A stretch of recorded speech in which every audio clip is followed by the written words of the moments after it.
오늘 우리에게 주신 하나님의 말씀 에스겔 5장 1절에서 17절까지의 말씀입니다. 한 절씩 기도하겠습니다. 너 인자야, 너는 날카로운 칼을 가져다가 삭도로 삼아 내 머리털과 수염을 깎아서 저울로 달아 나누어 두라. 그 성읍을 에워싸는 날이 차거든 너는 터럭 3분의 1은 성읍 안에서 불사르고 3분의 1은 성읍 사방에서 칼로 치고 또 3분의 1은 바람에 흩으라. 내가 그 뒤를 따라 칼을 빼리라. 너는 터럭 중에서 조금을 내 옷자락에 싸고 또 그 가운데에서 얼마를 불에 던져 사르라. 그 속에서 불이 이스라엘 온 족속에게로 나오리라. 주 여호와께서 이와 같이 이르시되 이것이 곧 예루살렘이라. 내가 그를 이방인 가운데에 두어 나라들이 둘러있게 하였거늘 그가 내 규례를 거슬러서 이방인보다 악을 더 행하며 내 율례도 그리함이 그를 둘러있는 나라들보다 더하니 이는 그들이 내 규례를 버리고 내 율례를 행하지 아니하였음이니라. 그러므로 나 주 여호와가 말하노라. 너희 요란함이 너희를 둘러싸고 있는 이방인들보다 더하여 내 율례를 행하지 아니하며 내 규례를 지키지 아니하고 너희를 둘러있는 이방인들의 규례대로도 행하지 아니하였느니라. 그러므로 나 주 여호와가 말하노라. 나 곧 내가 너를 치며 이방인의 목전에서 너에게 벌을 내리되 내 모든 가증한 일로 말미암아 내가 전무후무하게 내게 내릴지라. 그리한즉 내 가운데에서 아버지가 아들을 잡아먹고 아들이 그 아버지를 잡아먹으리라. 내가 벌을 내게 내리고 너희 중에 남은 자를 다 사방에 흩으리라. 그러므로 나 주 여호와가 말하노라. 내가 나의 삶을 두고 맹세하노니 내가 모든 미운 물건과 모든 가증한 일로 내 성소를 더럽혔은즉 나도 너를 아끼지 아니하며 긍휼을 베풀지 아니하고 미약하게 하리니 너희 가운데에서 3분의 1은 전염병으로 죽으며 기근으로 멸망할 것이요 3분의 1은 너의 사방에서 칼에 엎드러질 것이며 3분의 1은 내가 사방에 흩어버리고 또 그 뒤를 따라가며 칼을 빼리라. 이와 같이 내 노가 다한즉 그들을 향한 분이 풀려서 내 마음이 가라앉으리라. 내 분이 그들에게 다한즉 나 여호와가 열심으로 말한 줄을 그들이 알리라. 내가 이르되 또 너를 황무하게 하고 너를 둘러싸고 있는 이방인들 중에서 모든 지나가는 자의 목전에 모욕거리가 되게 하리니 내 노와 분과 중한 책망으로 내게 벌을 내린즉 너를 둘러싸고 있는 이방인들에게 내가 수치와 조롱거리가 되고 두려움과 경고가 되리라. 나 여호와의 말이니라. 내가 멸망하게 하는 기근의 독한 화살을 너에게 보내되 기근을 더하여 너희가 의뢰하는 양식을 끊을 것이라. 함께 하겠습니다. 내가 기근과 사나운 짐승을 너희에게 보내 외롭게 하고 너희 가운데에 전염병과 살육이 일어나게 하고 또 칼이 너희에게 임하게 하리라. 나 여호와의 말이니라. 아멘. 에스겔 5장에서는 바로 앞장에서 다루는 예루살렘의 포위에 이어서 예루살렘의 멸망이 어떻게 진행될 것인지를 말씀하고 있습니다. 본문의 내용들을 살펴보면 예루살렘을 향한 심판에 대해서 하나님께서 얼마나 분명한 입장으로 이것을 예언하고 계시고 선포하고 계시는지를 확인할 수 있습니다. 하나님께서 왜 에스겔을 통해서 이스라엘 백성에게 이러한 말씀을 허락하셨는지를 한번 생각해 보면서 우리가 말씀을 대하면 유익함이 있는데요. 먼저 에스겔 5장 1절의 말씀입니다. 너 인자야, 너는 날카로운 칼을 가져다가 삭도로 삼아 내 머리털과 수염을 깎아서 저울로 달아 나누어 두라. 아멘. 언뜻 생각해도 몸에 삭도를 대는 것은 흔한 일은 아니죠. 어떤 메시지가 있습니다. 삭도로 머리털과 수염을 깎는 것은 당시에도 문화적으로 중요한 메시지가 있는데 먼저는 슬픔의 표현이기도 하고요. 또 수치의 상징이기도 했습니다. 성경을 보면 주로 큰 환난이나 슬픔을 만났을 때 사람들이 자신의 몸에 삭도를 대는 것을 우리가 볼 수 있습니다. 그때 머리에 재를 뿌리는 것도 확인하게 되죠. 그리고 삭도를 대는 몸에 대는 것은 전쟁의 선포이기도 한데요. 이사야 7장에 보면 하나님께서 아수르 왕을 통해서 그 이스라엘 민족을 벌하실 때 그들의 머리털과 수염을 깎게 하겠다는 말씀을 거기서도 선포하십니다. 이방 나라들에 의해서 이스라엘이 황폐해지는 것을 의미할 때 사용하신 표현입니다.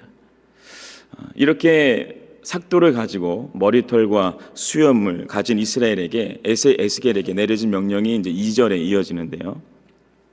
그 성읍을 에워싸는 날이 차거든 너는 터럭 3분의 1은 성읍 안에서 불사르고 3분의 1은 성읍 사방에서 칼로 치고 또 3분의 1은 바람에 흩으라. 내가 그 뒤를 따라 칼을 빼리라. 아멘.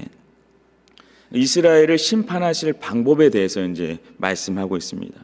성읍 안에서 불살은 3분의 1은 포위 과정 동안에 그 성읍 안에서 기근과 또 질병으로 인해서 죽임을 당하는 경우를 말하게 되고, 성읍 사방에서 칼로 치는 3분의 1은 이 성이 함락되는 과정에서 실제로 목숨을 잃게 되는 경우를 말하고요. 마지막으로 이제 3분의 1, 바람에 흩어진 3분의 1은 멸망당한 후에 남은 사람들이 포로로 끌려가거나 남겨진 자들로 인해서 고통을 받게 되는 그런 경우에 대해서 말하고 있습니다. 여기서 중요한 표현이 그 깎은 머리털과 수염을 저울에 달아서 나누라고 하셨거든요. 그러니까 지금 에스겔에게 이것을 말씀하고 있지만 실제로는 하나님께서 그들을 저울에 다루고 나신 다음에 분명한 심판으로 이어가시겠다라는 메시지를 말씀하고 있습니다. 하나님이 이렇게까지 개입하셔서 주도적으로 심판을 이끄시니까 여기서 살아날 사람이 없죠. 피할 수 있는 방도가 없는 겁니다. 그런데 이러한 하나님의 심판 메시지는 그저 경고의 메시지가 아니었습니다. 얼마나 하나님의 진심이 느껴지는지가 에스겔 5장 8절과 9절에서 확인이 되는데요. 우리 한번 같이 읽도록 하겠습니다. 그러므로 나 주 여호와가 말하노라. 나 곧 내가 너를 치며 이방인의 목전에서 너에게 벌을 내리되 내 모든 가증한 일로 말미암아 내가 전무후무하게 내게 내릴지라. 아멘. 전무후무하다라는 표현이 성경에서 자주 등장하는 표현은 아니죠. 이러한 일이 이전에도 없었고 앞으로도 없을 것이다. 그만큼이나 큰 재앙이 내려질 거라는 겁니다. 이런 표현이 어디서 쓰였냐면 출애굽기 11장에 보면 이스라엘 백성이 이제 출애굽하기 마지막 그 즈음에 애굽에 내려진 장자의 재앙이 있었습니다. 장자의 재앙으로 인해서 그 장자들이 죽게 되었을 때 애굽 땅에 있었던 그 흐느낌의 부르짖음이 이와 같은 적이 없었다. 전무후무했다라고 표현을 하거든요. 그러니까 그만큼이나 큰 고통과 상실과 절망의 상황, 그런 슬픔의 경우가 이러한 재앙이 내려진다는 겁니다. 모두에게 이러한 것들이 내려지는 것이죠.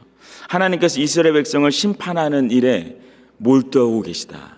이것이 확인되는 겁니다. 근데 말씀을 묵상하면서 문득 이런 질문이 들었습니다.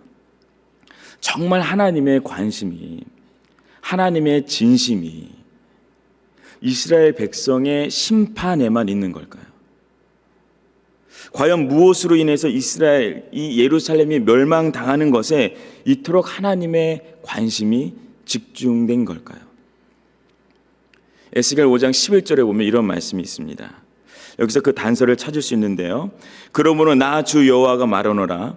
내가 나의 삶을 두고 맹세하노니 내가 모든 미운 물건과 모든 가증한 일로 내 성소를 더럽혔은즉 나도 너를 아끼지 아니하며 긍휼을 베푸지 아니하고 미약하게 하리니. 분명 하나님이 스스로 맹세하시기까지 하면서 그들을 심판하겠다고 말씀을 하십니다. 그들을 아끼지 않으시겠대요. 자비와 긍휼을 베푸지 않으시겠다고 말씀하시고 그들을 미약하게 하겠다, 그들을 미약하게 만드시겠다라고까지 말씀합니다. 근데 여기서 우리가 놓치지 말아야 하는 말씀이 있죠. 내가 모든 미운 물건과 모든 가증한 일로 내 성소를 더럽혔은지. 이스라엘을 향한 대대적인 이 심판에 앞서서 선행된 그들의 행위가 뭐였습니까? 그 행위를 세 번역으로 보면 이렇게 표현합니다. 진실로 너희가 온갖 보기 싫은 우상과 역겨운 일로 내 성소를 더럽혀 놓았기 때문에. 하나님께서 문제 삼으시는 것은 이스라엘 백성이 하나님의 성전의 성소를 더럽혀 놓은 것이죠. 유다의 14번째 왕인 므낫세 왕을 기억하시죠? 그가 성전 마당에 1월 성신을 모시기 위한 단을 쌓았고 아세라 목상을 세웠던 것이 성경에 기록되어 있습니다. 므낫세 왕뿐만 아니라 여러 왕들과 백성이 행했던 가증한 일이 무엇이었습니까?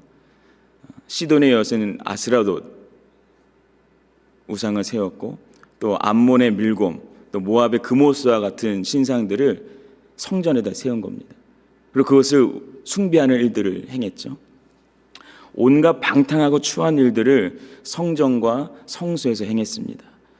결국 하나님께서 그들을 아끼지 아니하시고 그들에게 긍휼을 베풀지 아니하시고 그들을 약하게 하시겠다라고 말씀하신 것에는 이스라엘 백성이 실상 하나님을 가볍게 여겼고 하나님을 능멸한 것에 대한 결과라는 것을 우리가 확인하게 되는 겁니다.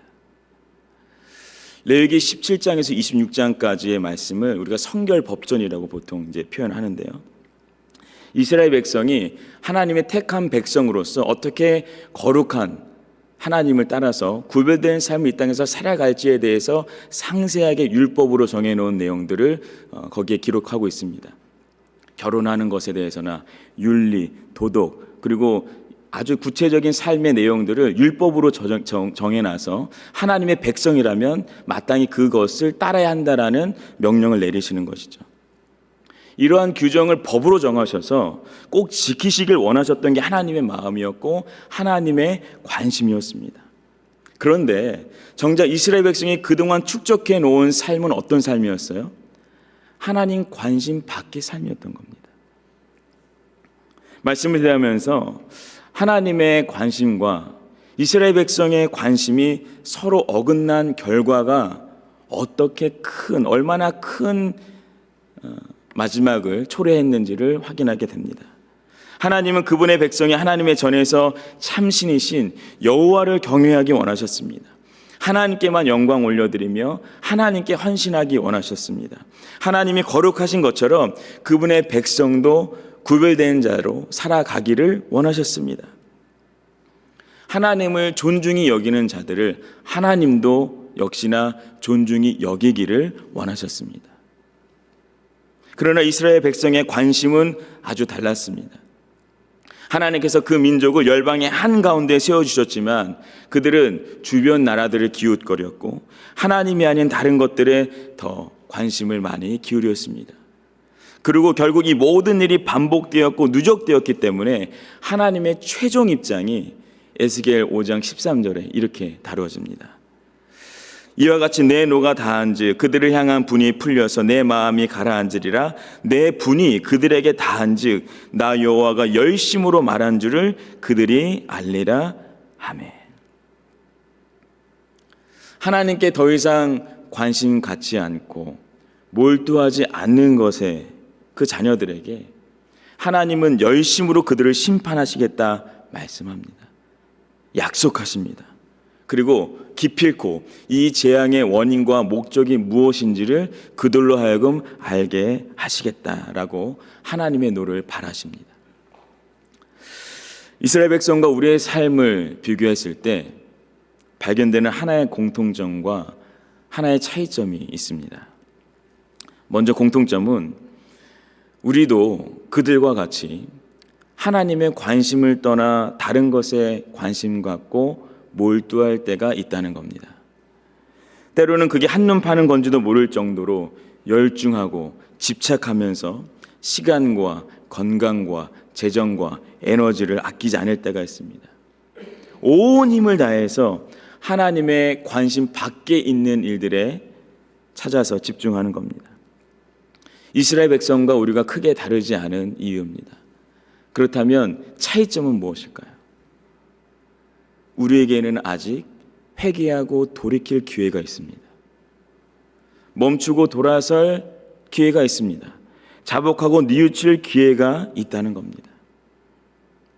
신앙생활 하면서 거듭 깨닫게 되는 것은요, 신자의 능력이라는 게 실수하거나 실패하지 않는 완벽함이 아니라 하나님과 동행하는 성결의 은혜, 성화의 은혜라는 겁니다. 실수하고 실패했을 때 하나님과 동행하는 사람은 그 자리에서 멈추고 자복하며 회개해서 그 삶을 돌이키는 삶을 살 수 있습니다. 회개의 순간은 수치와 패배의 시간이 아니라 나의 세계관과 나의 중심성이 깨어지는 순간입니다. 내가 옳고 나의 관심으로만 가득했던 삶이 깨어지고 이제는 하나님께 구별된 자로 살아가는 걸음을 내딛는 변화, 그것을 살아내는 순간인 것이죠.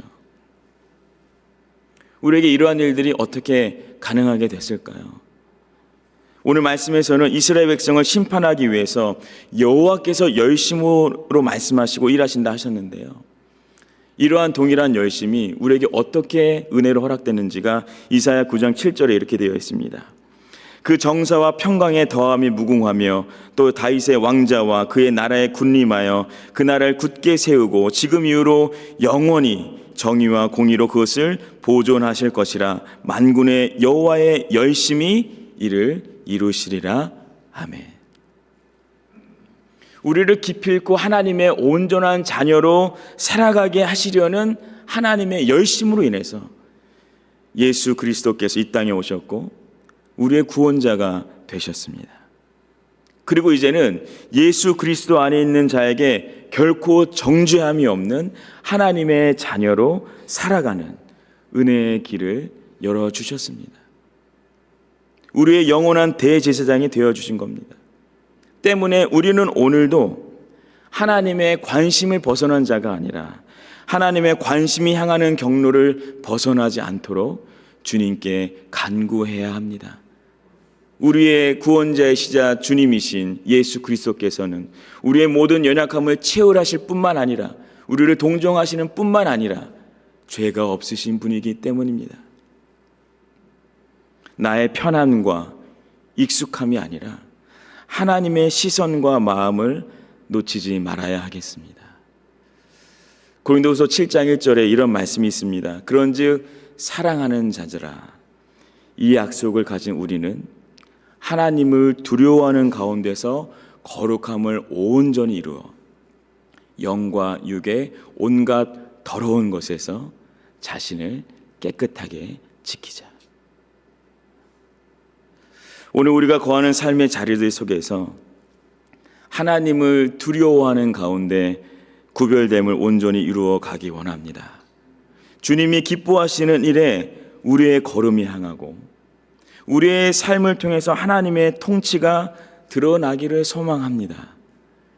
그러한 삶을 위하여서 우리가 이 아침에도 이 하루의 삶에서도 자복하고 돌이키고 회개해야 될 것이 있다면 아직 우리에게 기회가 남겨져 있음에 감사함을 고백하며 주 앞에 더 가까이 나아갈 수 있는 저와 여러분의 삶이 되시길 예수 그리스도의 이름으로 축복합니다.